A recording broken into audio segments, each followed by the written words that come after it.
بسم اللہ الرحمن الرحیم۔ السلام علیکم ورحمۃ اللہ وبرکاتہ۔ زنا سے بچو۔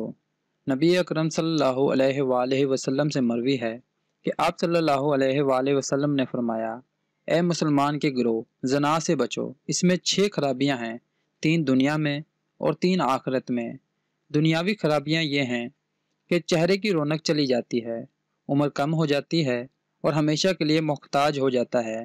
اور آخرت کے اعتبار سے خرابیاں یہ ہیں کہ اللہ تعالیٰ اس پر ناراض ہوتا ہے، برا حساب درپیش ہوتا ہے اور جہنم میں عذاب دیا جاتا ہے یا جہنم میں عذاب دیا جائے گا۔ حدیث کا حوالہ نیچے موجود ہے۔ دوستوں، آپ سے گزارش ہے آپ بھی زنا سے بچو اور اس حدیث کو ثواب کی نیت سے زیادہ شیئر کرو۔ اللہ ہم سب کو اپنے حفظ و ایمان میں رکھے۔ اللہ حافظ۔